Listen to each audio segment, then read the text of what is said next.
Existe una base de datos mantenida por la Sociedad Histórica del Estado de Kansas que enumera cada parada registrada de los trenes de huérfanos en el estado entre 1866 y 1929.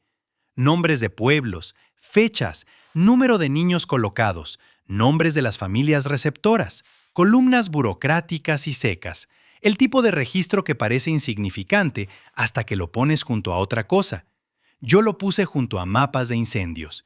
Específicamente, lo puse junto a los informes de las aseguradoras presentados a la legislatura del estado de Kansas entre 1860 y 1880, que documentan cada evento de incendio a nivel de pueblo lo suficientemente grave como para desencadenar una reclamación por pérdida comercial. Esos informes existen porque la industria aseguradora los necesitaba. No son documentos dramáticos, son actuariales, lo que significa que son precisos. Cuando superponemos ambos registros, sucede algo que no he podido explicar. Bienvenido a Ecos del Pasado, donde desenterramos las historias ocultas de nuestro pasado. Los trenes de huérfanos no se dirigían a pueblos prósperos, ni se agrupaban en torno a comunidades agrícolas establecidas con bases fiscales estables y poblaciones en crecimiento. Cuando se traza la ruta real, parada por parada, condado por condado, se descubre que un número extraordinario de destinos había experimentado un incendio significativo en los 3 a 7 años anteriores. No todas las paradas, pero suficientes como para que el patrón dejara de parecer una coincidencia en algún momento alrededor del cuarto estado que verifiqué. Quiero ser cauteloso con lo que afirmo y lo que no. No afirmo que Charles Loring Brace se sentara en una habitación y dirigiera deliberadamente los trenes a pueblos incendiados en un mapa. Afirmo que los datos no respaldan la historia que se nos ha contado sobre el verdadero propósito de los trenes de huérfanos. Y esas son dos afirmaciones muy diferentes. La historia oficial es una de las narrativas más emocionalmente legibles en la reforma social estadounidense. Brace fundó la Sociedad de Ayuda a la Infancia en 1853, después de caminar por las calles del Bajo Manhattan y documentar lo que describió como un ejército de niños de la calle, entre 10,000 y 30,000 según la fuente. Su solución fue la remoción, sacar a los niños del ambiente urbano corruptor y colocarlos con familias rurales sanas, donde el aire puro y el trabajo honesto producirían ciudadanos útiles. Entre 1854 y 1929, aproximadamente 250,000 niños hicieron ese viaje. La historia se ha contado como filantropía tantas veces que el encuadre filantrópico se ha vuelto invisible, como el agua es invisible para los peces. Pero Brace no era principalmente un humanitario. Era un economista. Su libro de 1872, Las clases peligrosas de Nueva York, no es un tratado sobre el bienestar infantil. Es un tratado sobre el excedente de mano de obra urbana y el control social. Brace fue explícito al afirmar que los niños de la calle representaban lo que él llamó una clase criminal peligrosa en formación, y que la amenaza no era para los niños, sino para el orden social. El programa fue diseñado, en sus propias palabras, para drenar esta población antes de que pudiera organizarse, radicalizarse o costarle dinero a la ciudad en institucionalización. Este encuadre importa enormemente cuando se observa a dónde se dirigían realmente los trenes. En 1871, el condado de Fresno, California, perdió aproximadamente el 40% de su infraestructura agrícola a causa de un incendio. Las paradas de trenes de huérfanos en el condado de Fresno comenzaron a aparecer en los registros de colocación en los 4 años siguientes. En 1873, un complejo de incendios en 3 condados del centro de Illinois destruyó almacenes de grano y mató a entre 12 y 20 trabajadores agrícolas. Un número difícil de precisar, porque los trabajadores eran migrantes estacionales cuyas muertes no se documentaban de manera consistente. Las paradas de trenes de huérfanos en esos mismos condados aparecen para 1876. En 1874, un incendio que comenzó en un almacén textil se extendió por un distrito residencial en Mon, Georgia, y desplazó a unas 400 familias. Los registros de colocación de la Sociedad de Ayuda a la Infancia muestran que el condado de Bibb, Georgia, comenzó a recibir niños de los trenes de huérfanos a partir de 1877. Verifiqué Michigan, Indiana, Missouri, Nebraska y Minnesota. El patrón se mantiene. Existe un contraargumento obvio, y quiero abordarlo directamente porque es lo primero que piensa una persona razonable. Los pueblos que habían sido incendiados recientemente eran pueblos en fases activas de reconstrucción. Las fases de reconstrucción necesitaban mano de obra. Si se dirigían trenes hacia lugares que pudieran absorber niños en hogares de trabajo, naturalmente se inclinarían hacia lugares con déficits de mano de obra. Y los lugares que habían perdido trabajadores recientemente debido a incendios o desplazamientos aparecerían desproporcionadamente en cualquier ruta que fuera incluso vagamente económicamente racional. Ese argumento es correcto, y es también el argumento que estoy planteando, porque significa que los trenes de huérfanos eran una operación de enrutamiento de mano de obra disfrazada de programa de bienestar infantil, y esas no son la misma cosa. Un programa de bienestar infantil pregunta si el niño fue colocado en un hogar seguro y amoroso. Una operación de enrutamiento de mano de obra pregunta si el destino recibió un número adecuado de trabajadores a un costo aceptable por unidad. Los propios registros de la Sociedad de Ayuda a la Infancia sugieren qué pregunta estaban haciendo realmente.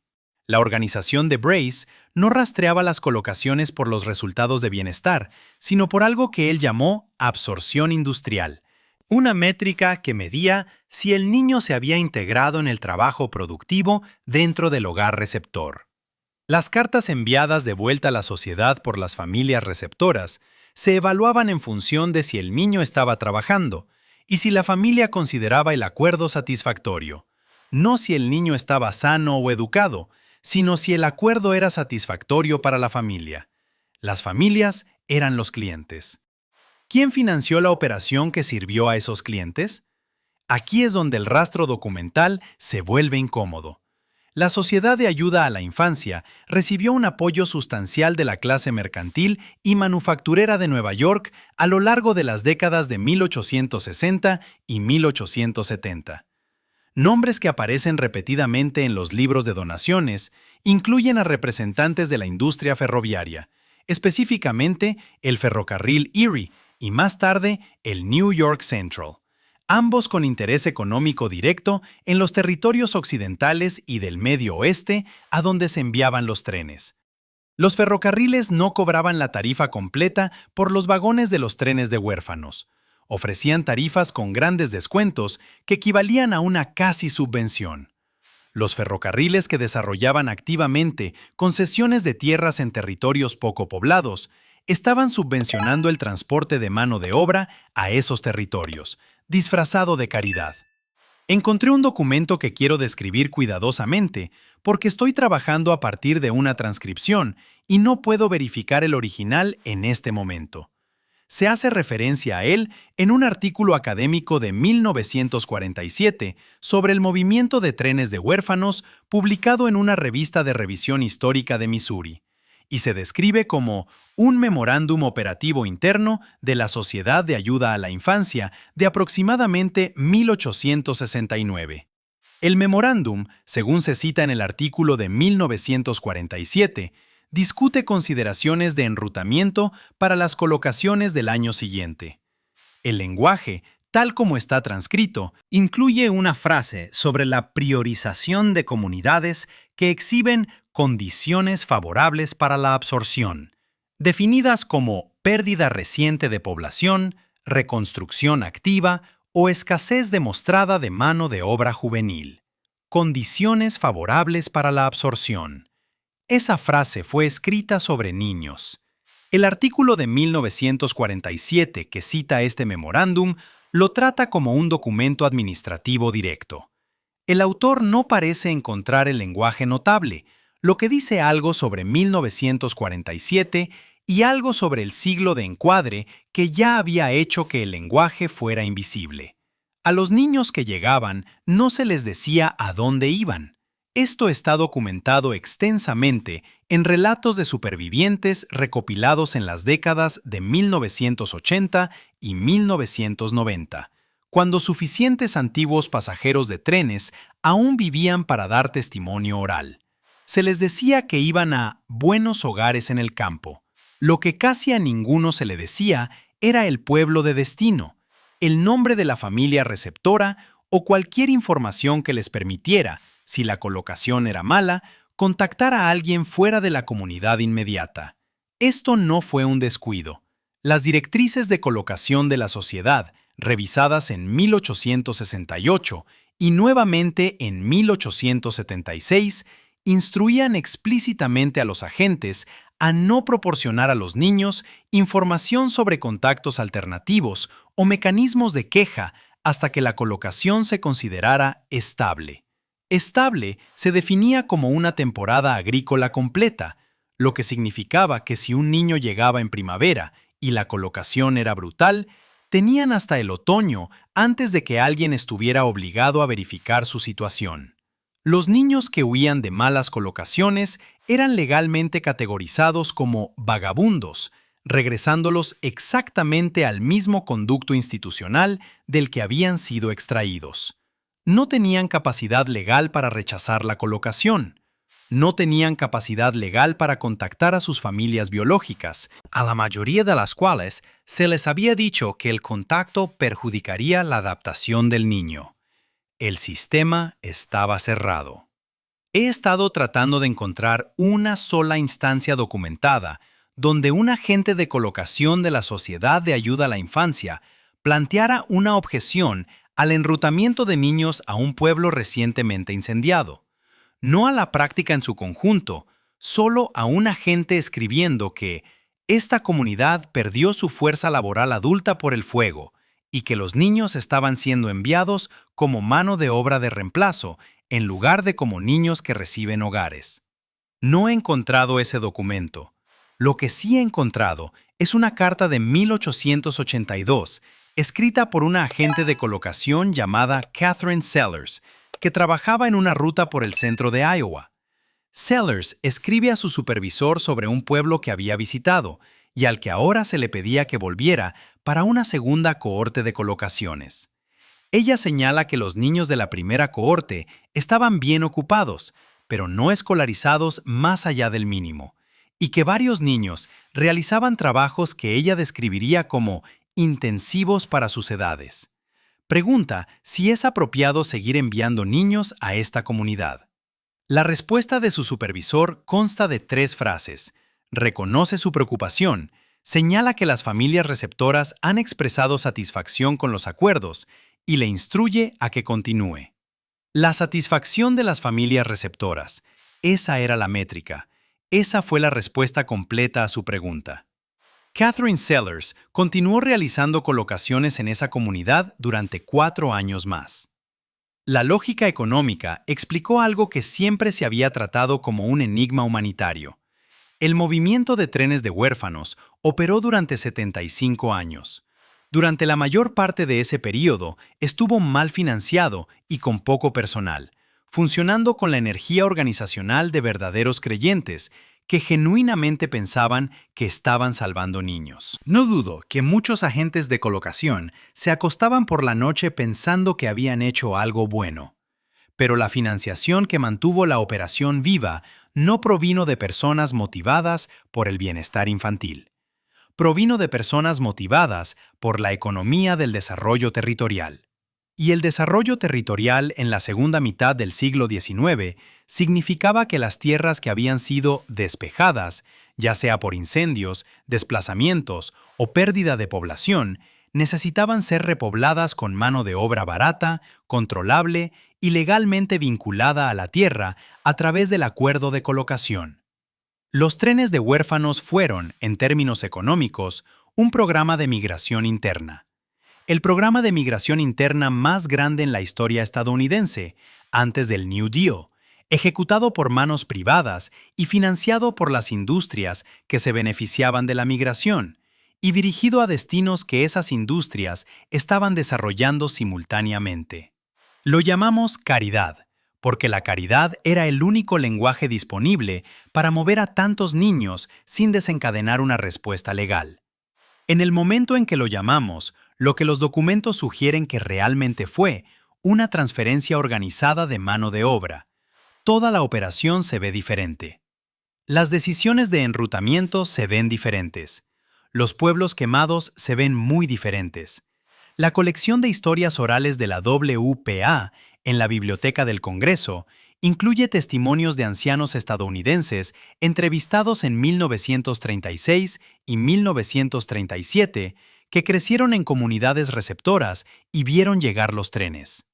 Varios describieron el evento no como una ocasión caritativa, sino como algo más cercano a un día de mercado. Niños alineados en andenes o en salones de iglesia. Familias caminando y seleccionando. El lenguaje es directo, sin indignación, sin conciencia de que algo fuera inusual, porque para esas comunidades no había nada inusual en ello. Así llegaba la mano de obra. Un testimonio de un hombre, identificado en los registros como J.H., del condado de Pottawatomie, Kansas, entrevistado en 1937, describe haber presenciado una llegada cuando era un niño de aproximadamente 9 años. Dice que los muchachos más grandes eran los que los granjeros querían primero. Los más pequeños esperaban más tiempo. Un niño más joven que él se sentó en un baúl la mayor parte de la tarde y todavía estaba allí cuando su familia se fue.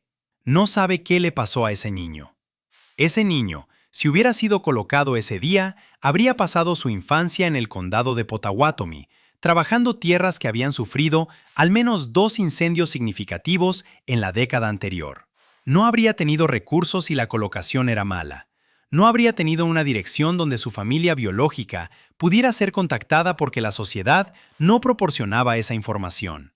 Habría crecido con un pasado borrado y un presente definido enteramente por las necesidades laborales de la familia que lo seleccionó de un salón de iglesia en un condado quemado y en reconstrucción. Habría tenido nietos. A esos nietos se les habría contado una historia familiar que comenzaba, a todos los efectos prácticos, con una llegada. Un baúl en un andén, una granja en Kansas, sin antes. Los trenes de huérfanos se enseñan como un experimento bien intencionado, pero defectuoso en el bienestar infantil. El encuadre de bien intencionado está haciendo un trabajo significativo en esa frase. Nos pide que evaluemos el programa por las intenciones de sus participantes más idealistas, en lugar de por la estructura de su financiación, la lógica de su enrutamiento o la experiencia de los niños que movió. La estructura de la financiación apuntaba a intereses de desarrollo territorial.